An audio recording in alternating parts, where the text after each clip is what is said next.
السلام عليكم ورحمة الله. الحمد لله نحمده ونستعينه ونستغفره ونؤمن به ونتوكل عليه ونشهد أن لا إله إلا الله وحده لا شريك له ونشهد أن سيدنا ومولانا محمدا عبده ورسوله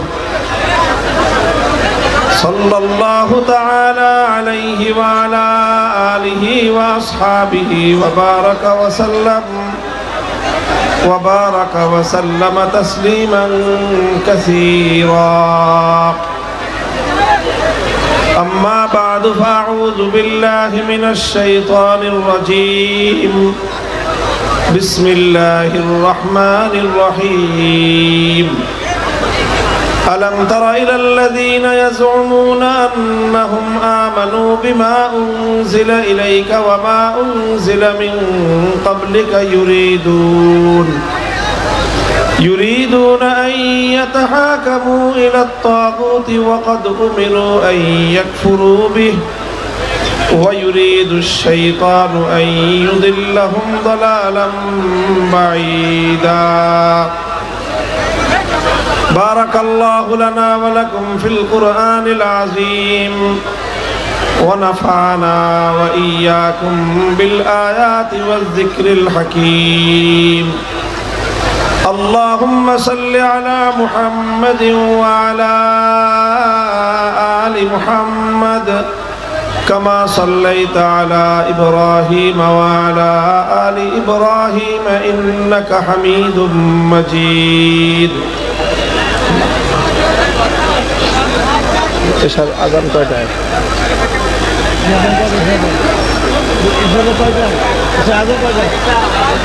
निहायत काबिल एहतराम हजरत मोहतरम सदर जलसा, उपस्थित हजरत उलमाए किराम, सम्मानित श्रद्धाभाजन मुरब्बी साहेबान, समवेत इस्लाम प्रिय कुरान प्रेमिक नबी प्रेमिक तौहिदी मुसलमान भाई ও বন্ধুগণ, বিভিন্ন শিক্ষা প্রতিষ্ঠান থেকে সমবেত সমাগত আমার প্রাণপ্রিয় ছাত্র বন্ধুগণ, সর্বস্তরের বরিশালবাসী, বরিশাল বিভাগের কওমি মাদ্রাসা ঐক্য পরিষদের উদ্যোগে আজকে এই আজিমুশান ইসলামী মহাসম্মেলন এই অঞ্চলের জন্য একটি তাৎপর্যপূর্ণ ঘটনা। এই সম্মেলনের মাধ্যমে এই অঞ্চলের উলামায়ে কেরাম একদিকে যেমনিভাবে তাদের ঐক্যবদ্ধ একটি প্রয়াস জাতির সম্মুখে উপস্থাপন করতে সক্ষম হয়েছেন, ঠিক তদ্রূপ বর্তমান সমাজ, দেশ এবং রাষ্ট্রের কাছে উলামায়ে ইসলামের, উলামায়ে উম্মতের কি প্রত্যাশা, কি দাবি, জাতির উদ্দেশ্যে আমাদের কি বক্তব্য, সেটাও সম্মিলিতভাবে আমাদের পক্ষ থেকে প্রতিনিধিত্ব হিসেবে কিছু মানুষ আপনাদের সম্মুখে উপস্থাপন করার সুযোগ পেয়েছেন। আপনারা যারা আমার বক্তব্য মাঝে মাঝে বা কখনো কখনো শুনবার সুযোগ হয়েছে বা শুনেছেন, আমি সাধারণত উলামায়ে কেরামের পক্ষ থেকে এই জাতির মুসলিম উম্মার পক্ষ থেকে বর্তমান বা চলমান সময়ে আমাদের যেই কথাগুলো বলা উচিত বলে মনে করি, আমি উলামায়ে কেরামের পক্ষ থেকে, আমার ব্যক্তিগত পক্ষ থেকে নয়, বরং সকলের পক্ষ থেকে আমি প্রতিনিধি হিসেবে বক্তব্যগুলো উপস্থাপন করে থাকি। সেই জন্য আমি বিশেষভাবে মঞ্চে উপস্থিত বিভাগীয় শীর্ষ উলামায়ে কেরাম আছেন, তাদের প্রতি আমি প্রথমেই সবিনয় আরজ করব, আমার কোনো কথা যদি আপনাদের পক্ষ থেকে প্রতিনিধিত্বশীল বক্তব্য না হয়ে থাকে, অবশ্যই আপনারা সেই বিষয়ে আমার দৃষ্টি আকর্ষণ করবেন। আর যদি সেই বক্তব্যগুলো আমাদের সকলের সম্মিলিত কথা হয়ে থাকে, তাহলে এই কথাগুলো আমরা জাতির সামনে আরো বলিষ্ঠভাবে, আরো ঐক্যবদ্ধভাবে সামনের দিনে আমরা বলে চলবো ইনশাআল্লাহ। এখানে দেশের বরেণ্য উলামায়ে কেরাম আলোচনা করেছেন এবং আরো করবেন। আমি খুব দীর্ঘ আলোচনা করব না। আমি কোরআনে পাকের সূরাতুন নিসা থেকে ৬০ নম্বর আয়াতটি তেলাওয়াত করেছি। এই আয়াতের সূত্র ধরেই আজকের আমাদের বাংলাদেশের জাতীয় প্রেক্ষাপটে সবচেয়ে গুরুত্বপূর্ণ ইস্যুতে আমাদের বক্তব্য আমরা তুলে ধরার প্রয়াস চালাবো ইনশাআল্লাহ। আল্লাহ পাক রব্বুল আলামিন আমার তেলাওয়াতকৃত আলোচ্য এই আয়াতের মধ্যে একটা বিষয়ে খুবই বিস্ময় প্রকাশ করেছেন। আল্লাহ পাক খুবই আশ্চর্যান্বিত হয়ে, খুবই রাগ এবং ক্ষোভ নিয়ে আল্লাহ একটা প্রশ্ন তুলে ধরেছেন। আল্লাহ বলেছেন, আলাম তারা ইলাল্লাযীনা ইয়াজউমুনা আন্নাহুম আমানু বিমা উনজিলা ইলাইকা ওয়া মা উনজিলা মিন ক্বাবলিকা ইউরিদুনা আন ইয়াতাহাকামু ইলাত তাগুতি ওয়া ক্বাদ উমিরু আন ইয়াকফুরু বিহি। আল্লাহ বলেছেন যে তোমরা কি লক্ষ্য করো না যে কিছু মানুষ এমন রয়েছে, ইয়াজউমুনা আন্নাহুম আমানু, তারা দাবি করে যে তারা ঈমানদার, অথচ ইউরিদুনা আন ইয়াতাহাকামু ইলাত তাগুত, তারা তাগুতের কাছে বিচার চাইতে চায়, তারা তাগুতের কাছে ফয়সালা চায়, তারা তাগুতের কাছে মীমাংসা চায়, সিদ্ধান্ত চায়। কোরআনে পাকের এই আয়াত দ্ব্যর্থহীনভাবে কথা স্পষ্টভাবে বিশ্ববাসীর সামনে তুলে ধরেছে যে ঈমান এবং তাগুতের কাছে বিচার এবং মীমাংসা চাওয়া, তাগুতের কাছে সিদ্ধান্ত চাওয়া, এই দুটি একত্রিত হতে পারে না। তুমি আল্লাহর উপরেও ঈমান রাখবা, আল্লাহর উপরেও ঈমানদার বলে নিজেকে পরিচয় দিবা, আবার তুমি তাগুতের কাছে সিদ্ধান্ত চাইবা, এই দুটি কোনোদিন একসাথে হতে পারে না। আলো এবং অন্ধকার যেমন এক জায়গায় অবস্থান করতে পারে না, রাত এবং দিন যেমন একই সময়ে একত্রিত হতে পারে না, ঠিক তেমনি ভাবে ঈমান বিল্লাহ এবং ঈমান বিত তাগুত, আল্লাহর উপর বিশ্বাস এবং তাগুতের উপর বিশ্বাস একত্রিত হতে পারে না। যে ব্যক্তি আল্লাহর উপর ঈমানদার হবে সে তাকে অস্বীকার করবে, যে তাগুতকে বিশ্বাস করবে তার ঈমান আল্লাহর উপর মজবুত এবং ঈমান আল্লাহর উপর গ্রহণযোগ্য হতে পারে না। কোরআন স্পষ্ট বলে দিয়েছে, ক্বাদ তাবায়্যানার রুশদু মিনাল গাই, কোনটা সঠিক পথ কোনটা বিভ্রান্তি স্পষ্ট, দিবালোকের ন্যায় স্পষ্ট। ফামান ইয়াকফুর বিত তাগুত ওয়া ইউমিন বিল্লাহ ফাকাদ ইসতামসাকা বিল উরওয়াতিল উসকা, যে তাগুতকে অস্বীকার করবে, আল্লাহকে বিশ্বাস করবে, সেই কেবলমাত্র মুক্তির পথে থাকবে। মুহতারাম হাজিরিন, তাগুতের এই বিষয়, তাগুতের কাছে সিদ্ধান্ত চাওয়ার এই বিষয় এবং তাগুতের সিদ্ধান্ত মেনে জীবন পরিচালনা করবার এই বিষয়টা, এটা অত্যন্ত স্পর্শকাতর এবং মুসলিম জাতির ঈমান এবং ইসলামের সাথে ঘনিষ্ঠ সম্পৃক্ত একটা বিষয়। দুঃখ এবং পরিতাপের বিষয় হলো যে এই বিষয়টা আমরা অধিকাংশ ক্ষেত্রেই হয়তো পরিস্থিতির শিকার হয়ে অথবা নানা কারণে আমরা এটাকে এড়িয়ে যাই। আজ আমি বলতে চাই, পরিস্থিতি এবং প্রেক্ষাপট যা তৈরি হয়েছে, ঈমান বিল্লাহকে, এক আল্লাহর একত্ববাদ এবং ঈমানকে যেভাবে আমাদের ব্যর্থহীনভাবে জাতির সামনে তুলে ধরার সময় এসেছে, ঠিক তদ্রূপ তাগুতি ব্যবস্থাকে অস্বীকার করার, তাগুতি ব্যবস্থার বিরুদ্ধে চ্যালেঞ্জ ছুড়ে দেওয়ার সময় এসে গিয়েছে। এখনো যদি আমরা মন খুলে, প্রাণ খুলে, কণ্ঠ খুলে তাগুতের বিরুদ্ধে কথা বলতে না পারি, তাগুতের বিরুদ্ধে আমাদের অবস্থানকে স্পষ্ট ব্যক্ত করতে না পারি, তাহলে আর কোনদিন আমরা আল্লাহর জমিনে তাওহীদে খালেস কায়েম করতে পারবো না। মুহতারাম হাজিরিন, আল্লাহর উপর ঈমান এবং তাগুতের উপর বিশ্বাস, এটা কশ্চিনকালেও একাকার হতে পারে না, এক জায়গায় জমা হতে পারে না। কারণ আল্লাহর সম্পূর্ণ প্রতিদ্বন্দ্বী হলো তাগুত।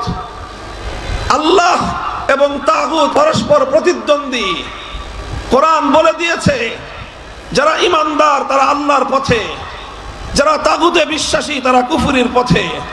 আল্লাযীনা আমানু ইউকাতিলুনা ফি সাবিলিল্লাহ ওয়াল্লাযীনা কাফারু ইউকাতিলুনা ফী সাবিলিত তাগুত, যারা ঈমানদার তারা লড়াই করে, যুদ্ধ করে, জীবন দেয় কার পথে? যারা বেঈমান তারাও লড়াই করে, তারাও জীবন দেয়, তাদের জীবন এবং তাদের লড়াই হয় তাগুতের পথে। আল্লাহর পথ এবং তাগুতের পথ ভিন্ন ভিন্ন পথ। একটি পথের চূড়ান্ত সীমায় খোদার জান্নাত, আরেকটি পথের শেষ প্রান্তে হলো খোদার জাহান্নাম।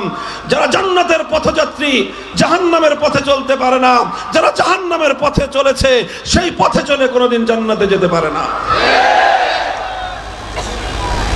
মুহতারাম হাজিরিন, আমার আজকের আলোচনার মূল বিষয়টাই হলো তাগুতের পরিচয় জাতির সামনে তুলে ধরা এবং আজকের প্রেক্ষাপটে এই তাগুত সম্পর্কে উলামায়ে কেরামের সিদ্ধান্ত এবং তাদের কর্মনীতি আমার জাতির সামনে স্পষ্ট করা।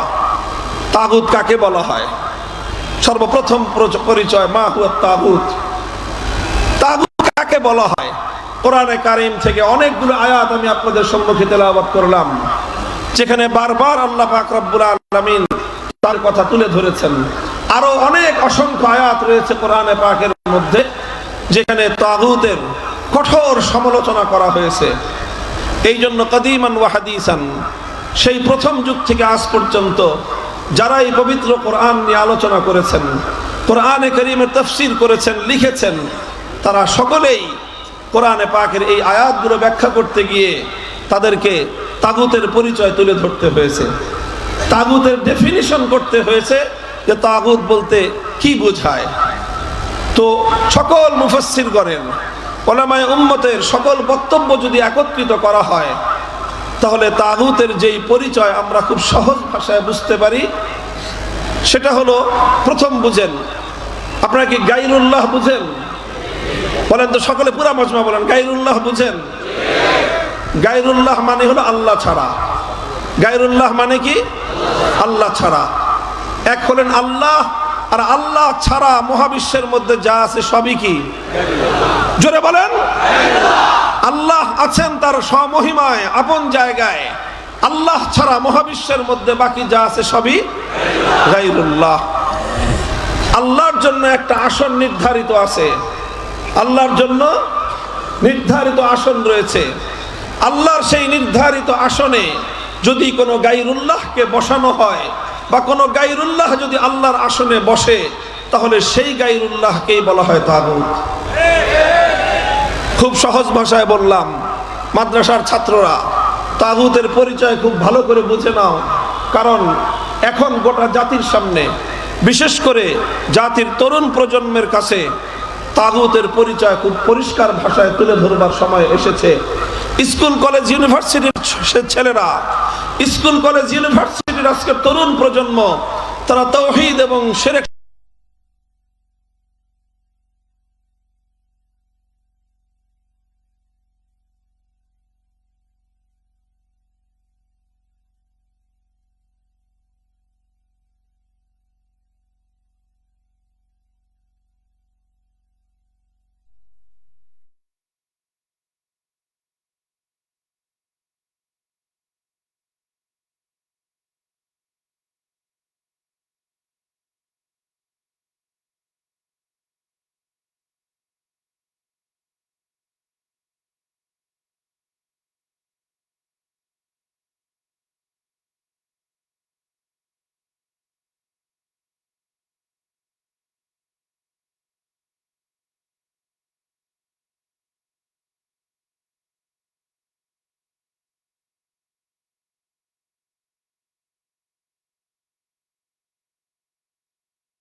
আমি আবার বলছি, তাগুত বলা হয় আল্লাহর আসনে যে গায়রুল্লাহ বসে সে গায়রুল্লাহকেই তাগুত বলা হয়। আরো পরিষ্কার ভাষায় বলতে গেলে আল্লাহ পাক রব্বুল আলামিনের জন্য যেই বৈশিষ্ট্য নির্ধারিত, সেই বৈশিষ্ট্য যদি আল্লাহর জন্য যেই সিফাত নির্ধারিত, সেই সিফাত যদি কোনো গায়রুল্লাহর জন্য সাব্যস্ত করা হয় তাহলে সেই গায়রুল্লাহকেই তাগুত বলা হয়। যেমন সুনির্দিষ্ট দৃষ্টান্ত হিসেবে আমি বলি, আপনারা আমার প্রশ্নের জবাব দেন, খুব বেশি প্রশ্ন আমি করব না, অল্প কয়েকটা প্রশ্ন করব, এরপরে আমি আমার আলোচনার যে মূল উদ্দেশ্য সেটা ব্যক্ত করব। সেটা হলো, আচ্ছা বলেন তো এই মহাবিশ্বের মধ্যে ইবাদতের হকদার একমাত্র কে? মহাবিশ্বের মধ্যে ইবাদতের মালিক একমাত্র কে? সুতরাং আল্লাহর জন্যই ইবাদত করতে হবে। সেই ইবাদত যদি আল্লাহর জন্য না করে কোনো গায়রুল্লাহর জন্য করা হয়, তাহলে যেই গায়রুল্লাহ ইবাদত গ্রহণ করবে সেই গায়রুল্লাহকে বলা হয় তাগুত। তৎকালীন যুগে মানুষ আল্লাহকে বাদ দিয়ে যেই সমস্ত দেবদেবতার পূজা করত, লাত, মানাত, উজ্জা, হুবাল, এই জাতীয় মূর্তিগুলোকে কোরআনে পাকের মধ্যে তাগুত বলে আখ্যায়িত করা হয়েছে। কারণ যে ইবাদত একমাত্র আল্লাহর প্রাপ্য, আল্লাহর সেই একমাত্র প্রাপ্য ইবাদত আল্লাহকে না দিয়ে যখন গায়রুল্লাহকে দেওয়া হলো, তখন সেই গায়রুল্লাহকে তাগুত সাব্যস্ত করা হলো। এটা সে যুগের কথা। আজকের যুগে হয়তো লাত, মানাত, উজ্জা, হুবাল নামক দেবতারা নাই। আজকের যুগে আছে দুর্গা, সরস্বতী, কালী ইত্যাদি বিভিন্ন নামের দেবতা। এই সমস্ত দেবতাগুলোকে যখন মানুষ পূজা করে, অথচ ইবাদতের একমাত্র মালিককে, যে ইবাদত এক আল্লাহর জন্য হওয়ার কথা ছিল, সেই ইবাদত যখন মানুষ আল্লাহর জন্য না করে দুর্গার জন্য করলো, তখন দুর্গা তাগুত হলো। আল্লাহর জন্য ইবাদত না করে মানুষ যখন কালীর পূজা করলো, তখন কালী তাগুত হলো। আল্লাহর জন্য ইবাদত না করে মানুষ যখন সরস্বতীর পূজা করলো, তখন সরস্বতী দুর্গা হলো, সরস্বতী তখন তাগুত হলো। আল্লাহর জন্য যে ইবাদত করার কথা, সেই ইবাদত আল্লাহর জন্য না করে যখন সূর্য অথবা আগুনের জন্য করা হলো, তখন ওই পরিস্থিতিতে, ওই প্রেক্ষাপটে সূর্য এবং আগুন এটা তাগুত হলো। এক কথায় যে ইবাদত এক আল্লাহর প্রাপ্য, সেই ইবাদত আল্লাহর জন্য না করে যদি গায়রুল্লাহর জন্য করা হয়, তো সেই গায়রুল্লাহই তাগুত হয়। এগুলো তো সব মরা মূর্তির কথা বললাম।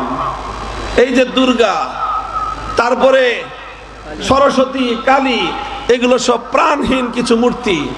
এই প্রাণহীন মূর্তির জায়গায় কোন জীবন্ত মানুষকে বসিয়ে যদি সেই জীবন্ত মানুষের কেউ ইবাদত করে, সেই জীবন্ত মানুষকে যদি কেউ সাজদায় ইবাদত করে, তাহলে সেই জীবন্ত মানুষটাকেও বলা হবে তাগুত। মুহতারাম হাজিরিন, ইবাদত যেমন এক আল্লাহর জন্য নির্ধারিত, মহাবিশ্বের মধ্যে আল্লাহ পাক রব্বুল আলামিন ছাড়া অন্য কেউ এক চুল পরিমাণ ইবাদত পাওয়ার মুস্তাহিক এবং হকদার নয়। ঠিক তেমনি ভাবে আল্লাহ পাক রব্বুল আলামিন যেমন একমাত্র ইবাদতের উপযুক্ত, এটাকে বলা হয় তাওহীদ ফিল ইবাদাহ। এটাকে কি বলা হয়? জোরে বলেন। এটাকে বলা হয় ইবাদতের তাওহীদ, এটাকে বলা হয় তাওহীদ ফিল মাবুদিয়াহ, এটাকেই বলা হয় তাওহীদ ফিল ইবাদাহ। ইবাদতের মধ্যে এক আল্লাহ পাক রব্বুল আলামিনের একত্ববাদকে বিশ্বাস না করলে একজন মানুষ যতই মুখে মুখে বলুক লা ইলাহা ইল্লাল্লাহ, এটা তার মুখের কথা হতে পারে, এটা তার অন্তরের বিশ্বাস হতে পারে না। লা ইলাহা ইল্লাল্লাহর অর্থ হলো ইবাদতের একমাত্র মালিক কে। ঠিক তেমনি ভাবে ইবাদত যেমন একমাত্র আল্লাহর প্রাপ্য, কোন গায়রুল্লাহকে ইবাদত দেওয়া যায় না। ঠিক এরকম আল্লাহ পাকের আরেকটা তাওহীদ রয়েছে, যেই তাওহীদকে উলামায়ে কেরাম বলেছেন তাওহীদ ফিল হাকিমিয়াহ। তাওহীদ ফিল হাকিমিয়ার অর্থ হলো এই আসমান এবং জমিনের মধ্যখানে, গোটা এই সৃষ্টি জগতের মাঝে, মহাবিশ্বের মাঝে চূড়ান্তভাবে বিধান দেওয়ার ক্ষমতা একমাত্র কার? আরো আসতে বলেন মিয়া। এটা যুদ্ধ করতে হবে এই জিনিস নিয়ে, এখনো মিনমিনায় সাথে। আসমান আর জমিনের মধ্যে চূড়ান্ত ভাবে আইন তৈরি করার ক্ষমতা একমাত্র কার? এই মহাবিশ্বের মধ্যে প্রশ্নহীন আইন তৈরি করবার ক্ষমতা কার? মহাবিশ্বের মধ্যে আনচ্যালেঞ্জেবল এই আইন তৈরি করার, আনচ্যালেঞ্জেবল এই বিধান তৈরি করবার একমাত্র অধিকার কার? এটাকেই বলা হয় তাওহীদ ফিল হাকিমিয়াহ। তুমি যেরকম একমাত্র আল্লাহকে মাবুদ বিশ্বাস করতে হবে, ঠিক তদ্রূপ আইন তৈরি করবার একচ্ছত্র চূড়ান্ত ক্ষমতা এর মালিক হলেন একমাত্র আল্লাহ। এটাও আল্লাহ পাকের তাওহীদের একটা অবিচ্ছেদ্য অংশ। যে ব্যক্তি তাওহীদ ফিল হাকিমিয়াহকে বিশ্বাস করবে না, আইন তৈরি করার ক্ষেত্রে আল্লাহর একত্ববাদকে বিশ্বাস করবে না, হাজার বার হজ করতে পারে, লক্ষ রাকাত নামাজ পড়তে পারে, তাহাজ্জুদের সময় উঠে প্রতিদিন জায়নামাজ খুঁজতে পারে, ঈমানদার হতে পারে না। আরে ভাই, ঈমানদার হওয়াটা সর্বপ্রথম, ঈমানের প্রথম বুনিয়াদ হলো তাওহীদ। ঈমানের প্রথম বুনিয়াদ হলো তাওহীদ। তাওহীদ যদি ঠিক থাকে, তাওহীদের উপর নির্ভর করে রিসালাত, তাওহীদের উপর নির্ভর করে আখিরাত, তাওহীদের উপর নির্ভর করে ইসলামের ঈমানের সকল বিশ্বাসগুলো, এবং আসলুল উসুল, সমস্ত বিশ্বাসের মূল বুনিয়াদ হলো তাওহীদ। এই যে বলতেছিলেন আমি আসার আগে নুরুল হুদা ফয়জী সাহেব হুজুর, যে দারুল উলুম দেওবন্দের মূল পরিচয়, দারুল উলুম দেওবন্দ প্রতিষ্ঠার প্রধান যে কথা ছিল, জাতির মধ্যে যে চার চেতনা সৃষ্টি করার মূল উদ্দেশ্য ছিল, তার প্রথম বুনিয়াদী কথা হলো তাওহীদে খালেস। আল্লাহ পাক আসমান জমিন সৃষ্টি করার আগে আদম আলাইহিস সালামকে সৃষ্টি করে তার পৃষ্ঠদেশ থেকে সমগ্র মানব সন্তানকে আল্লাহ পাক বের করে যে তালিম এবং যে শিক্ষা আমাদেরকে দিয়েছে, সেটা তাওহীদের শিক্ষা। মহাবিশ্বের মধ্যে একমাত্র, এবং এই পৃথিবী ধ্বংস হওয়ার পর, মানুষের সাঙ্গ হওয়ার পর, যখন কবর জগতে যাবে, যে প্রশ্নের উপর মুক্তি নির্ভর করে, তার প্রথম প্রশ্ন হলো মার রব্বুকা, রবকে। শুরু থেকে শেষ পর্যন্ত এই শিক্ষা পর্যন্ত এটাই ইসলামের মধ্যে সর্ব জায়গায় প্রতিষ্ঠিত করা হয়েছে। সুতরাং খুব ভালো করে বুঝবেন,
করতে পারবে না।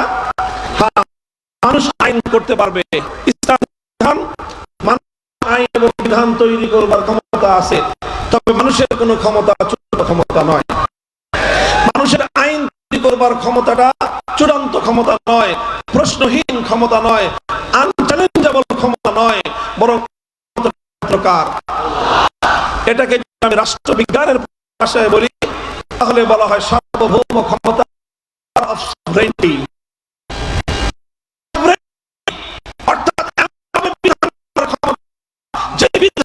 কেউ প্রশ্ন করতে পারবে না, যে বিধান সম্পর্কে উত্তোলন করা যাবে না, যে বিধানকে কেউ রাখে না, যে বিধানের বিরুদ্ধে অধিকার কারো নাই, এমন একচ্ছত্র আইন তৈরি করবার সার্বভৌম ক্ষমতার মালিক একমাত্র কে?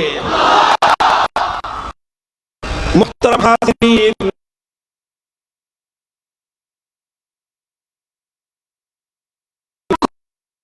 জায়গা আমরা আল্লাহ পাক রব্বুল আলামিন ইবাদতের তাওহীদকে, ইবাদতের তাওহীদ জাতির মধ্যে প্রতিষ্ঠিত রয়েছে। আল্লাহ পাক রব্বুল আলামিন ইবাদতের ক্ষেত্রে একটা গায়রুল্লাহকেও যদি কেউ আল্লাহর সঙ্গে শরীক করে, তাহলে দুনিয়ার কোন মানুষ তাকে ইমানদার বলে মেনে নেয় না। মানুষ বলে জনগণের সার্বভৌম ক্ষমতার অধিকার, মানুষ যখন বলে সংসদের সার্বভৌম আইন করবার অধিকারের কথা, তখন অগণিত নামধারী মুসলমান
তাবিরের কথা বলে বলে আর লাভ নাই।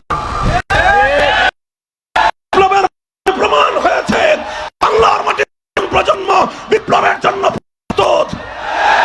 তারা বিপ্লব চায়, তাওহীদের বিপ্লব। তারা বিপ্লব চায় মূর্তির বিরুদ্ধে বিপ্লব। তারা বিপ্লব চায় শিরকের বিরুদ্ধে বিপ্লব।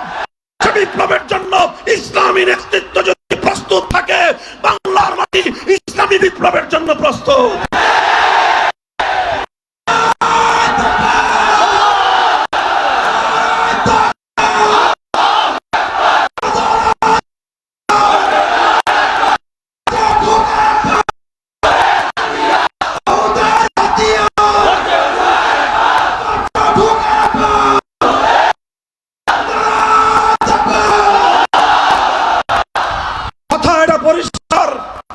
এমন ভাবে আইন তৈরি করা হবে যে আইনকে চ্যালেঞ্জ করতে পারবে না, এই অধিকার। সুতরাং আল্লাহর সেই কোন রাজা বাদশা যদি সার্বভৌম তৈরি করবার নিজের হাতে তুলে নেয়, সেই রাজা বাদশার নাম হবে তাগুত। আল্লাহর আইনের জায়গায় কোন করে সেই রাষ্ট্রপতিকে বলা হবে তাগুত। আল্লাহর আইনের জায়গায় কোন প্রধানমন্ত্রী যদি কোনো বিকল্প আইন দেয়, সেই প্রধানমন্ত্রীকে বলা হবে তাগুত। আল্লাহর আইনের জায়গায় কোন মন্ত্রী পরিষদ যদি ভিন্ন কোন আইন অনুমোদন দেয়, সেই মন্ত্রী পরিষদকে বলা হবে তাগুত। আল্লাহর আইনের জায়গায় কোন বিচারপতি, কোন বিচারালয়, কোন সুপ্রিম কোর্ট, কোন হাইকোর্ট, কোন আদালত যদি আল্লাহর আইনের বিকল্প আইন দেয়, সেই আদালতকে বলা হবে তাগুত।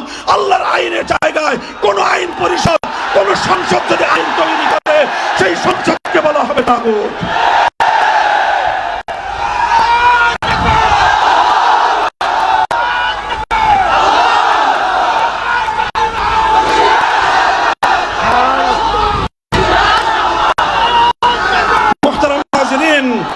এটা বড় মর্মান্তিক এক অধ্যায়, হৃদয়ে রক্তক্ষরণ করা এক ইতিহাস।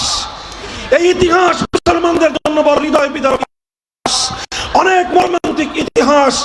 মুসলিম জাতির মধ্যে এভাবে আল্লাহর তাওহীদ ফিল হাকিমিয়তকে অস্বীকার করে মুসলিম সমাজকে, মানব সমাজকে মানুষের বানানো আইনের দ্বারা শাসন করার এই শিরকি এবং সমাজের মধ্যে খায়রুল মধ্যে ছিল না।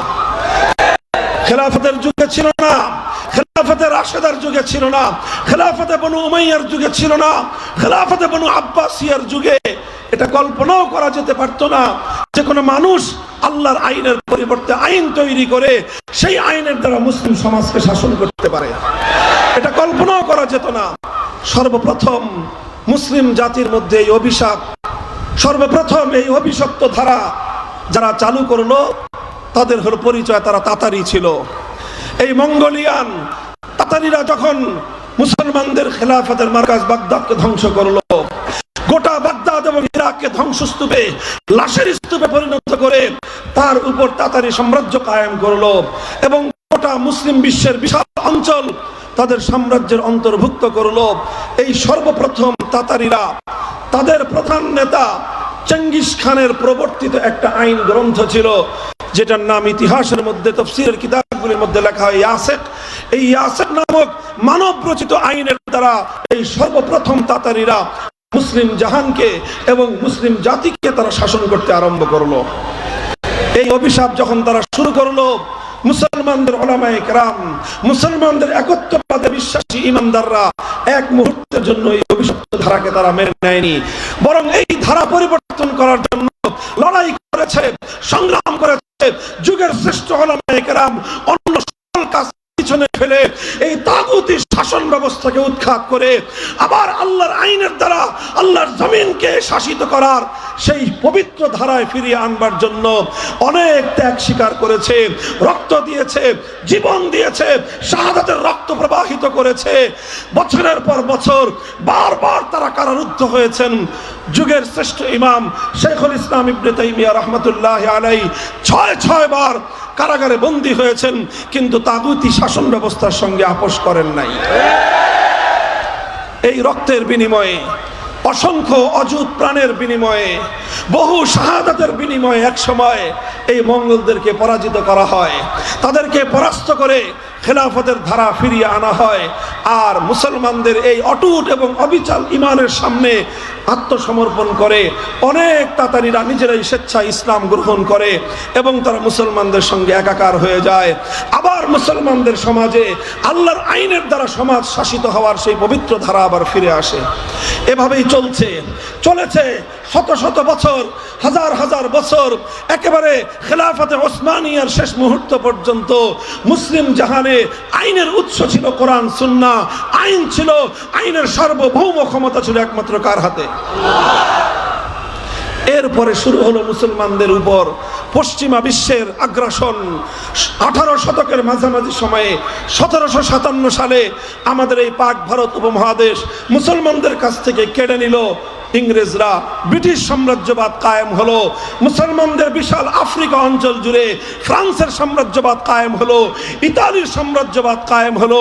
এই তিনটি সাম্রাজ্যবাদী শক্তি, ইতালি, ফ্রান্স এবং ব্রিটিশ, এক কথায় ইউরোপিয়ান পশ্চিমা ইসলাম বিদ্বেষী গোষ্ঠী মুসলমানদের দেশগুলোকে দখল করে সবচেয়ে কঠিন যেই ব্যবস্থাটি তারা নিল সেটা হলো মুসলমানদের দেশ থেকে আল্লাহর আইনকে উৎখাত করে ব্রিটিশ প্রবর্তিত, সাম্রাজ্যবাদ প্রবর্তিত আইনের দ্বারা তারা জনগণকে শাসন করতে শুরু করলো। তারা কিন্তু মুসলমানদেরকে নামাজ পড়তে বাধা দেয় নাই, মসজিদগুলো ঠিক ছিল, মুসলমানদেরকে হজ করতে বাধা দেয় নাই। তারা হজের জন্য জাহাজ পাঠাতো পবিত্র জেদ্দায়, মক্কা নগরীতে, সব ঠিক ছিল। তারা মুসলমানরা নামাজ পড়তো, রোজা রাখতো, হজ করতো, যাকাত দিত। মুসলমানদের মসজিদ ছিল, আজান ছিল, সব ছিল। সব থাকা সত্ত্বেও শাহ আব্দুল আজিজ মুহাদ্দিস দেহলভী রহমতুল্লাহ আলাইহি ফতোয়া দিলেন, সংখ্যায় মুসলমান যতই হোক, মুসলমানদের সংখ্যার দ্বারা ইসলাম সংখ্যার উপর নির্ভর করে না, ইসলাম সংখ্যার উপর ভিত্তি করে বিধান দেয় না। ইসলামের বিধান হলো এই, যেই জমিনে আল্লাহর আইনের দ্বারা জনগণ শাসিত হবে সেই জমিনকে বলা হয় দারুল ইসলাম, আর যেই জমিনে গায়রুল্লাহর আইন দ্বারা শাসিত হবে সেই জমিনকে বলা হয় দারুল হারব। সুতরাং ভারতবর্ষে যেহেতু আল্লাহর আইনকে উৎখাত করে ব্রিটিশ প্রবর্তিত মানব রচিত আইনের দ্বারা দেশ শাসন শুরু হয়েছে, সুতরাং এটা এখন আর দারুল ইসলাম নাই, এটা দারুল হারব অর্থাৎ শত্রু কবলিত দেশে পরিণত হয়েছে। সুতরাং ফতোয়া হলো আবার এই মুসলিম এই এলাকাকে, মুসলিম এই জনপদকে আবার দারুল ইসলামে পরিণত করার জন্য জিহাদ করা, লড়াই করা, সংগ্রাম করা প্রতিটি মুসলমানের জন্য ফরজে আইন। এই ফতোয়া জারি করে শাহ আব্দুল আজিজ মুহাদ্দিস দেহলভী রহমতুল্লাহ আলাইহি তিনি ইংরেজদের বিরুদ্ধে জিহাদের ডাক দিয়েছিলেন। একদিকে শুরু হলো মানব রচিত আইনের দ্বারা এলাকা শাসন করা, মুসলিম জাতিকে শাসন করা। বিপরীত দিকে শুরু হলো শাহ আব্দুল আজিজ রহমতুল্লাহ আলাইহির ফতোয়ার এই উত্তরাধিকার ধারণ করে উলামায়ে কেরামের পক্ষ থেকে মানব রচিত আইনের বিরুদ্ধে লড়াই এবং সংগ্রামের এক শাহাদাতের ধারা। 1831 সালে বালাকোটের রণাঙ্গনে সৈয়দ আহমদ শহীদ রহমতুল্লাহ আলাইহি লড়াই করলেন, যুদ্ধ করলেন, আল্লাহর জমিনে আবার আল্লাহর আইনের দ্বারা মানুষকে শাসন করবার সেই সোনালী ধারা ফিরিয়ে আনবার জন্য লড়াই হলো, যুদ্ধ হলো, সংগ্রাম হলো, অসম লড়াই ছিল। ক্ষুদ্র একটা শক্তি একটা বৃহৎ শক্তির সাথে লড়াই করলো। এই লড়াইয়ে সৈয়দ আহমদ রহমতুল্লাহ আলাইহি শাহাদাত বরণ করলেন, রক্ত দিলেন, জীবন দিলেন। ওনার একান্ত শিষ্য এবং ভক্তরা রক্ত দিল, জীবন দিল। কিন্তু তারা ইংরেজদের বিরুদ্ধে হয়তো বাহ্যিকভাবে যুদ্ধে লড়াই করতে পারে নাই, কিন্তু এক মুহূর্তের জন্য আল্লাহর আইনের বিরুদ্ধে কোন গায়রুল্লাহর সার্বভৌম ক্ষমতার আইনকে তারা মেনে নেন নাই। শহীদ হয়ে গিয়েছেন তারা, কিন্তু জিহাদের দাবানল নিভে যায়নি। শহীদ হয়ে গিয়েছেন, জিহাদের ধারা বন্ধ হয়ে যায়নি। চলতে চলতে আবার 1857 সালে সৈয়দুত তায়েফা হাজী ইমদাদুল্লাহ মুহাজির মক্কি রহমতুল্লাহ আলাইহি আবার সংগঠিত করলেন, আবার লড়াইয়ের জন্য তৈরি হলেন। তিনি আবার শুধু যুদ্ধ নয়, শুধু জিহাদ নয়, শুধু সংগ্রাম নয়, হাজী ইমদাদুল্লাহ মুহাজির মক্কি রহমতুল্লাহ আলাইহি যেই কাজ করেছিলেন, লক্ষ্য করে শুনুন। তিনি একটা খেলাফত ঘোষণা করলেন। তিনি সেই বিশাল ভূখণ্ড থেকে ব্রিটিশের আইনকে উৎখাত ঘোষণা করে আল্লাহর আইন কার্যকর করলেন। তিনি একটা খেলাফত ঘোষণা করে, যেই খেলাফতের দারুল মামলাকা রাজধানী ছিল থানা ভবন, যেখানে থানবী রহমতুল্লাহ আলাইহির জন্মস্থান, যেখানে হাজী সাহেব রহমতুল্লাহ আলাইহির খানকা ছিল, সেই থানা ভবনকে কেন্দ্র করে একটা ইসলামী রাষ্ট্র, ইসলামী খেলাফত ঘোষণা করলেন। সেই খেলাফতের আমিরুল মুমিনিন ছিলেন হাজী ইমদাদুল্লাহ মুহাজির মক্কি রহমতুল্লাহ আলাইহি। সেই খেলাফতের সালারে আজম প্রধান সেনাপতি ছিলেন হাফেজ জামিন শহীদ রহমতুল্লাহ আলাইহি। তার কাজিল কুজাত প্রধান বিচারপতি ছিলেন রশিদ আহমদ গাঙ্গুহি রহমতুল্লাহ আলাইহি। তার ওয়াজির আলা প্রধানমন্ত্রী ছিলেন হুজ্জাতুল ইসলাম কাসিম নানুতুবি রহমতুল্লাহ আলাইহি। আমরা শুধু হাজী সাহেব রহমতুল্লাহ আলাইহিকে মনে করি সৈয়দুত তায়েফা, আমরা শুধু বলি উনি সব পীরদের পীর ছিলেন। হ্যাঁ, অবশ্যই অস্বীকার করার কোনো উপায় নাই যে হাজী সাহেব রহমতুল্লাহ আলাইহি রশিদ আহমদ গাঙ্গুহির পীর ছিলেন, হাজী সাহেব রহমতুল্লাহ আলাইহি শাইখুল হিন্দের পীর ছিলেন, হাজী সাহেব রহমতুল্লাহ আলাইহি আশরাফ আলী থানভী রহমতুল্লাহ আলাইহির পীর ছিলেন, হাজী সাহেব রহমতুল্লাহ আলাইহি কাসিম নানুতুবির পীর ছিলেন। সকলের পীর যেমন তিনি ছিলেন, এটা যেমন তার পরিচয় তিনি সৈয়দুত তায়েফা, সঙ্গে সঙ্গে এটাও তার পরিচয় তিনি এই ভূখণ্ডের আমিরুল মুমিনিন ছিলেন। আজ আমরা এমন পীর চাই, এমন আলেম চাই, যারা আল্লাহর জমিনে আবার আল্লাহর আইনকে ফিরিয়ে আনবার জন্য আল্লাহর জমিনে মানব রচিত আইনকে উৎখাত করার হিম্মত দিয়ে জাতিকে নেতৃত্ব দেবেন। ইনশাআল্লাহ হাজী ইমদাদুল্লাহ মুহাজির মক্কির সন্তানরা সে কাজ করবে ইনশাআল্লাহ। মুহতারাম হাজিরিন, আমি যেই কথাটা বলার জন্য ইতিহাসের ধারা টানছি, 1857 সালের শামেলির রণাঙ্গনে জিহাদ করে ওনারা টিকতে পারলেন না। হাফেজ জামিন রহমতুল্লাহ আলাইহি শহীদ হলেন। মুসলমানদের খেলাফতকে অস্ত্রের মুখে, বারুদের মুখে, বুলেটের আঘাতে ইংরেজরা উৎখাত করলো, ধ্বংস করলো, কিন্তু মুসলমানদের জিহাদের ধারা বন্ধ হয়ে যায়নি। 1857 সালে থানা ভবনের খেলাফতকে তারা উচ্ছেদ করলো। 1866 সালে 10 বছরের ব্যবধানে ভারতের উত্তর প্রদেশের সাহারানপুর জেলার দেওবন্দ নামক গ্রামে আবার নতুন খেলাফতের বুনিয়াদ কায়েম করলেন। সেই বুনিয়াদের মধ্যে উপর দিয়ে একটা সাইনবোর্ড টানালেন। সাইনবোর্ডটা হলো দারুল উলুম দেওবন্দ। অন্তর্নিহিত উদ্দেশ্য হলো আবার আল্লাহর জমিনে আল্লাহর আইন ফিরিয়ে আনতে হবে, তার জন্য এক অব্যাহত সংগ্রাম। 1866 সালে দারুল উলুম দেওবন্দ প্রতিষ্ঠিত হওয়ার 80 বছর পরে 1947 সালে ব্রিটিশরা আন্দোলনের মুখে, সংগ্রামের মুখে তারা এদেশ ছেড়ে চলে যেতে সম্মত হলো। তারা বলল যে আমরা তোমাদের দেশকে শাসন করব না, তোমরা নিজেরাই তোমাদের দেশ যেভাবে ইচ্ছা সেভাবে শাসন করো। আমরা চলে গেলাম, আমরা চলে যাচ্ছি। যখন দেশটা স্বাধীন হবে এই প্রশ্ন আসলো, তখন এই দেশে দুই জাতির বসবাস ছিল। এক জাতি হলো হিন্দু জাতি, আর এক হলো মুসলিম জাতি। অন্যান্য আরো সম্প্রদায় ছিল, তবে তারা প্রধান দুই সম্প্রদায়ের সমকক্ষ ছিল না। হিন্দু এবং মুসলিম দুই জাতির বসবাস ছিল ভারতবর্ষে। তখন মুসলমানদের সামনে প্রশ্ন ছিল যে এই ভারতবর্ষে হিন্দু আর মুসলিম যদি গণনা করা হয়, হিন্দুদের সংখ্যা মুসলমানদের তুলনায় বেশি, মুসলমানদের সংখ্যায় হিন্দুদের তুলনায় কম। বর্তমান পৃথিবী গণতন্ত্রের পৃথিবী, এই জায়গায় যদি আমরা হিন্দুদের সঙ্গে একসঙ্গে যোগদান করি, গণতন্ত্রের মার পেছে হিন্দুদের শাসন ক্ষমতার অধীনে আমাদের থাকতে হবে, আমরা আর কোনোদিনও আল্লাহর জমিনে আল্লাহর আইন ফিরিয়ে আনতে পারবো না। এজন্য মুসলমানরা সিদ্ধান্ত গ্রহণ করলো, রাষ্ট্র আমাদের ছোট হতে পারে, অত বড় রাষ্ট্রের আমাদের দরকার নাই। অর্থনৈতিক উন্নতি আমাদের কম হতে পারে, অত উন্নত অর্থনীতির প্রয়োজন আমাদের নাই। সামরিক শক্তি আমাদের কম হতে পারে, এত কিছুর প্রয়োজন আমাদের নাই। আমাদের একটা জিনিসের প্রয়োজন, যেটা যে কোনো মূল্যে আমাদেরকে অর্জন করতে হবে, সেটা হলো আমরা আবার আল্লাহর জমিনে আল্লাহর বিধান দ্বারা শাসিত হতে চাই। এই আওয়াজ উঠলো গোটা ভারতবর্ষের মুসলমানদের মধ্যে। আপনারা আশ্চর্যান্বিত হবেন।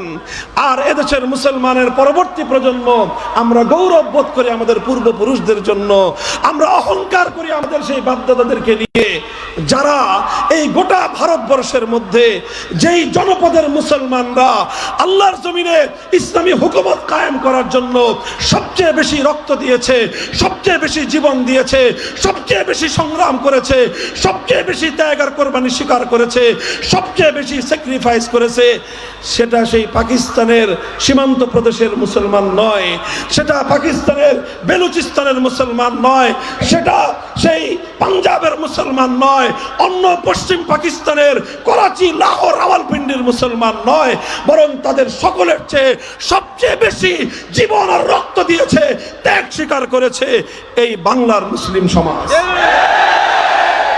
দুঃখ লাগে, আফসোস লাগে, আমাদের ইতিহাস, এই বাংলার মুসলমানদের ইতিহাস দরদ মাখা ইতিহাস, এই বাংলার মুসলমানদের ইতিহাস রক্ত দিয়ে ভেজা ইতিহাস, চোখের অশ্রুতে ভেজানো ইতিহাস, আমাদের পূর্বপুরুষদের সাথে বারবার গাদ্দারি আর বিশ্বাসঘাতকতা করবার ইতিহাস। আমরা, আমাদের বাড়ির কাছে ছিল কলকাতা, আমাদের বাড়ির কাছে ছিল দিল্লি, আমাদের চারিপাশে ছিল ভারত। আমাদের মুসলমান পূর্বপুরুষরা সিদ্ধান্ত নিল যে না, এই বিশাল ভারতের অংশ হওয়ার প্রয়োজন আমাদের নাই, বাড়ির কাছের কলকাতার সঙ্গে গাঁটছড়া বাঁধার কোনো প্রয়োজন আমাদের নাই, বাড়ির কাছের দিল্লির সঙ্গে আমরা একত্রিত থাকবো না, বরং আমরা এই ভারতকে লাথি মেরে 2000 কিলোমিটার দূরের পশ্চিম পাকিস্তানিদের সঙ্গে হাতে হাত রাখলাম। শুধু একটা কারণে, ওরাও মুসলমান, আমরাও মুসলমান, দাবি ছিল একটাই, হুকুমত হবে নিজামে ইসলাম, দাবি ছিল একটাই, আল্লাহর জমিনে কায়েম হবে কোরআনী সংবিধান। 1947 সালের ইতিহাস এটাই। ইতিহাস পড়ুন, দেখবেন পশ্চিম পাকিস্তানিরা আল্লাহর জমিনে আল্লাহর হুকুমত কায়েমের জন্য, ইসলামী রাষ্ট্র প্রতিষ্ঠার জন্য যতটুকু ত্যাগ গোটা পশ্চিম পাকিস্তানের 5 প্রদেশ মিলে করেছে, 5 প্রদেশের ত্যাগকে এক পাল্লায় রাখেন, শুধু এই বঙ্গ এলাকার এক প্রদেশের মুসলমানদের ত্যাগ আর কোরবানি আরেক পাল্লায় রাখেন, আল্লাহর কসম খেয়ে বলতে পারি পশ্চিম পাকিস্তানের 5 প্রদেশের ত্যাগ আর কোরবানির চেয়ে আমাদের এক বাংলাদেশের মুসলমানদের ত্যাগ আর কোরবানির পাল্লা ভারী হয়ে যাবে। এই ছিল আমাদের পূর্বপুরুষ হাজী শরীয়তুল্লাহ রহমতুল্লাহ আলাইহির অবদান, এটা ছিল আমাদের পূর্বপুরুষদের আন্দোলন, শামসুল হক ফরিদপুরি রহমতুল্লাহ আলাইহির অবদান, মৌলানা আতহার আলী রহমতুল্লাহ আলাইহির অবদান, হাফিজ হুজুর রহমতুল্লাহ আলাইহির অবদান, খতিব আজম সিদ্দিক রহমতুল্লাহ আলাইহির অবদান। এই বাংলার মুসলিম জাতির নেতৃত্বের উলামায়ে কেরামের কারণেই এদেশের মুসলমানরা এভাবে পার্শ্ববর্তী ভারতকে ডিঙ্গিয়ে, পার্শ্ববর্তী ভারতকে বৃদ্ধাঙ্গুলি দেখিয়ে অত দূরবর্তী একটা সম্প্রদায়ের সঙ্গে শুধুমাত্র ইসলামী আদর্শ বাস্তবায়নের স্বপ্ন নিয়ে ঐক্যবদ্ধ হয়ে পাকিস্তান গঠন করেছিলাম। এরপরের ইতিহাস হৃদয়ে রক্তক্ষরণের ইতিহাস, এরপরের ইতিহাস দুঃখ এবং করুণ ইতিহাস। এই দীর্ঘ সময়ে পশ্চিম পাকিস্তানিরা বারবার শুধুমাত্র আমাদের সঙ্গে গাদ্দারি করেছে। আমাদের উলামায়ে কেরাম, আমাদের ইসলামী নেতৃত্ব বারবার তাদেরকে বলেছেন অঙ্গীকার পুরা করেন। ঘোষণা ছিল, জাতির সঙ্গে ওয়াদা ছিল, মুসলমানদের জন্য আলাদা ভূখণ্ড হবে, আর সেই ভূখণ্ডের আইন এবং শাসন ব্যবস্থা হবে কোরআনী শাসন ব্যবস্থা। এই ছিল অঙ্গীকার, এই ছিল ওয়াদা। কিন্তু যখনই আমাদের উলামায়ে কেরাম পাকিস্তানি শাসক গোষ্ঠীকে বলতো কোরআনী সংবিধান দেন না কেন, জাতির সঙ্গে অঙ্গীকার আপনারা পূরণ করেন না কেন, পাকিস্তানি শাসকরা বলতো হুজুর এখনো দেশটা তো শিশু রাষ্ট্র। এখনই যদি আমরা এখানে ইসলামী হুকুমত কায়েম করি তো এই শিশু রাষ্ট্র ইসলামী শাসন ব্যবস্থাকে হজম করতে পারবে না, রাষ্ট্রটা মরে যাবে। এটা আর একটু বড় হোক, তারপরে আমরা ইসলামী হুকুমত কায়েম করব। এইভাবে বছরের পর বছর যায়। ওলামায়ে কেরাম বারবার বলেন যে কবে আপনাদের এই শিশু রাষ্ট্র বড় হবে, কবে বড় হবে, কবে বড় হবে, কবে? 20 বছর চলে যায়, কয় রাষ্ট্র এখনো শিশু রাষ্ট্র। এখনই ইসলাম কায়েম করলে ইউরোপ আমেরিকা আমাদেরকে সাহায্য করবে না, সহযোগিতা করবে না, এই রাষ্ট্র বিশ্ব দরবারে মাথা তুলে দাঁড়াতে পারবে না। 24 বছর চলে যায়, এখনো এই শিশু রাষ্ট্র বড় হয় না। আমার আব্বাজান শাইখুল হাদিস আল্লামা আজিজুল হক রহমতুল্লাহ আলাইহির কাছে বহুবার আমি শুনেছি, তিনি বলতেন যেই পোলা 24 বছরেও বালেগ হয় না, ওটা আর 90 বছরেও বালেগ হবে না। পাকিস্তান রাষ্ট্র এই 24 বছর পর্যন্ত এটা বলে শিশুই থাকলো, এই 24 বছরে বলে ও আর বালেগ হলো না। মুসলমানরা সিদ্ধান্ত নিল যেই পোলা 24 বছরেও বালেগ হয় না, ওটার 24 বছরে মুসলমানরা বালেগ বানানো যায় না, এই পোলা রাখার দরকার নাই। মুসলমানরা সিদ্ধান্ত নিল যেহেতু আল্লাহর জমিনে আল্লাহর কোরআনের আইন বাস্তবায়নের অঙ্গীকার করে যে রাষ্ট্র হয়েছিল, কোরআনিক সংবিধান যখন পেলাম না, পাকিস্তানের প্রয়োজন নয়, ভেঙ্গে টুকরো করে দাও। মুসলমানদের সেন্টিমেন্ট এটাই ছিল। সেই সুযোগে সেই সময়ে 1970 সালের জাতীয় নির্বাচন আসলো। সেই জাতীয় নির্বাচনের প্রাক্কালে এই অঞ্চলের বাঙালিদের নেতা হিসেবে শেখ মুজিবুর রহমান সাহেব সামনে লাইমলাইটে আসলেন। লাইমলাইটে এসে তিনি তার জীবনের সবচেয়ে বড় কল্যাণময় কাজটা করলেন। কি কাজ? তিনি বললেন যদি আমরা 70-এর এই নির্বাচনে বিজয়ী হতে পারি, আমরা যদি সরকার গঠন করতে পারি, তাহলে আমাদের এই দেশে, লক্ষ্য করে শুনেন, শেখ মুজিবুর রহমান সাহেব 70-এর জাতীয় নির্বাচনে গোটা বাংলাদেশের মানুষের সঙ্গে অঙ্গীকার করলেন আমরা যদি বিজয়ী হতে পারি কোরআন সুন্নাহ বিরোধী কোনো আইন করব না। এই ছিল বঙ্গবন্ধু শেখ মুজিবুর রহমান সাহেবের পুরো রাজনৈতিক জীবনের ইতিহাসের সবচেয়ে বড় কল্যাণময় কাজ। তিনি এই ঘোষণা দিলেন, এদেশের মুসলমানরা তার এই ঘোষণাকে স্বাগত জানালো।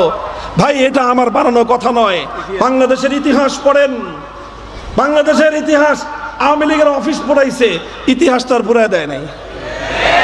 শত শত ইতিহাস গ্রন্থ আছে, ওনাদের বাড়িতে আছে, ঘরে আছে। এই সমস্ত ইতিহাস পড়েন। 70-এর জাতীয় নির্বাচনে আওয়ামী লীগের ম্যানিফেস্টো কি ছিল, ইশতেহার কি ছিল দেখেন। সেখানে এই কথা ছিল কোরআন সুন্নাহ বিরোধী কোনো আইন করা হবে না। এরপরে কি দেখলাম আমরা? তিনি বিজয়ী হলেন। এদেশের মানুষ অভূতপূর্ব ম্যান্ডেট দিল শেখ মুজিবুর রহমান সাহেবকে। তিনি নিরঙ্কুশ সংখ্যাগরিষ্ঠতা পেয়ে বিজয়ী হলেন। পশ্চিম পাকিস্তানিরা ক্ষমতা হস্তান্তর না করে 25শে মার্চ ভয়াল কালো রাতে এদেশের মানুষের উপর বর্বর হত্যাযজ্ঞ পরিচালনা করলো। 26শে মার্চ স্বাধীনতার ঘোষণা হলো। 1971-এর 26শে মার্চ থেকে 16ই ডিসেম্বর পর্যন্ত স্বাধীনতার সংগ্রামের পর, রক্তক্ষয়ী মুক্তিযুদ্ধের পর বাংলাদেশ স্বাধীন হলো। এই স্বাধীনতার পূর্ণ সময়টাই শেখ মুজিবুর রহমান সাহেব পশ্চিম পাকিস্তানিদের কাছে আবদ্ধ ছিলেন, আপ্যায়িত ছিলেন, আবদ্ধ ছিলেন এবং আপ্যায়িত ছিলেন। এরপরে যখন বাংলাদেশ স্বাধীন হলো, তারা ওনাকে মুক্ত করে দিলেন। উনি মুক্ত হয়ে লন্ডন গেলেন। শ্রীমতী ইন্দিরা গান্ধীর সঙ্গে ওনার গল্প স্বল্প হলো, আলাপ আয়োজন হলো।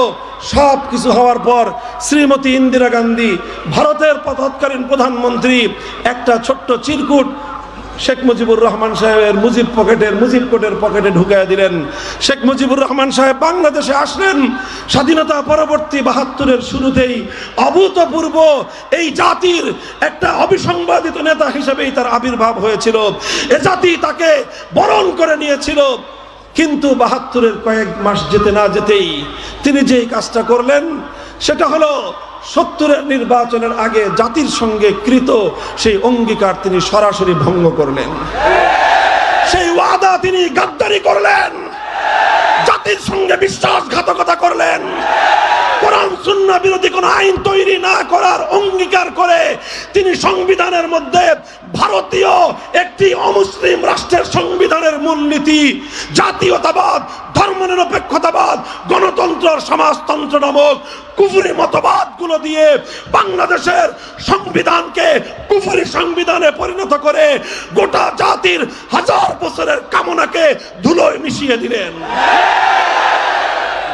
শেখ মুজিবুর রহমান সাহেব ৭০-এর নির্বাচনের আগে যেই কল্যাণের কাজটা করেছিলেন, ৭২-এ এসে নিজ হাতে তিনি সেই কল্যাণের কবর রচনা করলেন। তিনি জাতির সঙ্গে জাতিকে নেতৃত্ব দিয়ে যে মহান দায়িত্ব পালন করেছিলেন, ৭২-এর সংবিধান রচনা করে তিনি তার জীবনের সমস্ত অর্জনকে বিসর্জন দিয়েছিলেন। এরপরের ইতিহাস আমি আর বেশি বলতে চাই না। ৭৫-এ তিনি তার প্রাপ্য পেয়ে গিয়েছেন। মুসলমানদের সঙ্গে, আল্লাহর সঙ্গে, আল্লাহর পয়গম্বরের সঙ্গে বিশ্বাসঘাতকতার ফল তিনি পেয়ে গিয়েছেন। তারপর অনেক পরিবর্তন এলো, কেউ কেউ কিছু পরিবর্তন করার চেষ্টা করলেন। সেই জায়গায় বিসমিল্লাহির রহমানির রহিম সংযুক্ত করলেন সংবিধানের উপরে। ধর্মনিরপেক্ষতা নামক কুফরি মতবাদকে উচ্ছেদ করে আল্লাহর উপর অবিচল আস্থা এবং বিশ্বাস সংযুক্ত করলেন। আরেকজন এসে রাষ্ট্রধর্ম ইসলাম সংযুক্ত করলেন। অনেক কিছুই করলেন, কিন্তু সংবিধানের মধ্যে একটা গোজামিল ছিল। যদি আল্লাহর উপর আস্থা, অবিচল আস্থা এবং বিশ্বাস সংবিধানের ভিত্তি হয়ে থাকে, তাহলে বাংলাদেশে কোরআন সুন্নাহ বিরোধী কোনো নীতিমালা চলতে পারে না, কোনো আইন চলতে পারে না, কোনো বিধান চলতে পারে না। এই জন্য আবার এই ফ্যাসিবাদ এসে, এই খুনি ফ্যাসিবাদী স্বৈরাচারী শেখ হাসিনার সবচেয়ে বড় কুকীর্তি হলো বাংলার সংবিধান থেকে আবার আল্লাহর উপর আস্থা এবং বিশ্বাসকে তুলে দিয়েছে। ১০০ বছর পর্যন্ত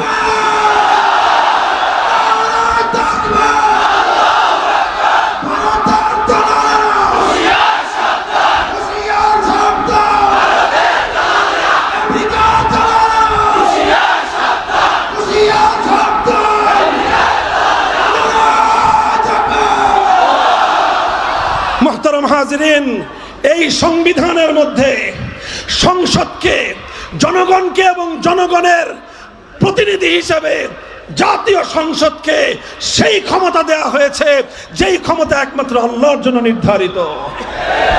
আবার শুনেন, প্রচলিত ৭২-এর প্রণীত শেখ মুজিবুর রহমানের বানানো এই সংবিধানের মধ্যে জনগণের ম্যান্ডেট নিয়ে জাতীয় সংসদের সদস্যদেরকে সেই ক্ষমতা দেয়া হয়েছে যেই ক্ষমতা একমাত্র আল্লাহর। এক আল্লাহর আসনে দুর্গা বসলে যেরকম তাগুত হয়, এক আল্লাহর আসনে সরস্বতী কালী বসলে যেমন তাগুত হয়, এক আল্লাহর আসনে লাত মানাত উজ্জা হুবল বসলে যেরকম তাগুত হয়, আল্লাহর সার্বভৌম আইন তৈরি করবার ক্ষমতা গ্রহণ করে এই সংসদও তাগুতি সংসদে পরিণত হয়েছে। এর কারণে যেই সমস্যাটা বুঝেন, একটু ঠান্ডা মাথায় বুঝেন, একটা জটিল সমস্যার মধ্যে আজ আমরা দীর্ঘ অর্ধ শতাব্দীকাল পর্যন্ত বাংলাদেশের মুসলমানরা দিনাতিপাত করতেছি। সেটা হলো এই রাষ্ট্রের সংবিধানের কারণে, এই রাষ্ট্রীয় সাংবিধানিক বাধ্যবাধকতার কারণে আমাদেরকে অনেক জায়গায় ইচ্ছায় অনিচ্ছায় বাধ্য হয়ে হৃদয়ে রক্তক্ষরণ সহ আল্লাহর আইন বিরোধী, কোরআন সুন্নাহ বিরোধী অসংখ্য কাজ আমাদেরকে প্রতিনিয়ত করতে হয়। যদি আপনি জনগণের ভোটে নির্বাচিত হয়ে জাতীয় সংসদে যানও, এমন শপথ আপনাকে গ্রহণ করতে হবে যেই শপথ কালেমা পড়নেওয়ালা একজন একত্ববাদী মুসলমান পড়তে পারে না। বাধ্য হয়ে সেই শপথ পড়তে হয়। আপনি যদি কোনো কারণে সরকারের মন্ত্রী পরিষদে চলে যান, আপনাকে এমন কাজ করতে হবে রাষ্ট্রীয় আইন এবং বাধ্যবাধকতার কারণে, মরা মানুষের বেদিতে আপনাকে ফুল দিয়ে শ্রদ্ধা জানাতে হবে, যেটা সমগ্র ৪ মাযহাব অনুযায়ী ইসলামের মধ্যে সর্বসম্মত হারাম। উপায় নাই।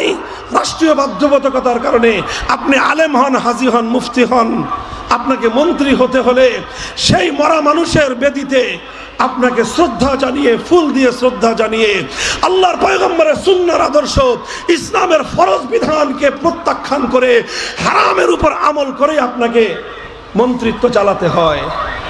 এগুলো আমাদের দুর্ভাগ্যজনক ইতিহাস। আরো আরো অনেক অনেক কাজ রয়েছে যেগুলো শুধুমাত্র একটা কারণে আমরা করতে বাধ্য হই, সেটা হলো আমাদের সংবিধানের মধ্যে এক আল্লাহর ক্ষমতাকে ভাগ করে 350 জন এমপির মধ্যে ভাগ করে দেওয়া হয়েছে।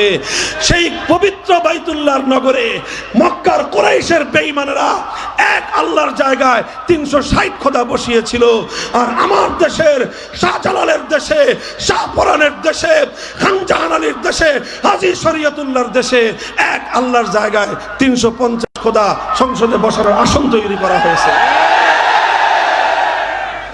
আরো দুঃখজনক ইতিহাস, একটা সময় চলতে চলতে 1/11-এর পরে যেই সরকার আসলো, সেই সরকার ইসলামের পথকে আরো সংকুচিত করে দেওয়ার জন্য, বাংলাদেশে যারা ইসলামী হুকুমত বাস্তবায়নের জন্য রাজনীতি করে, আন্দোলন করে, সংগ্রাম করে, তাদের গলাকে চিপে ধরবার জন্য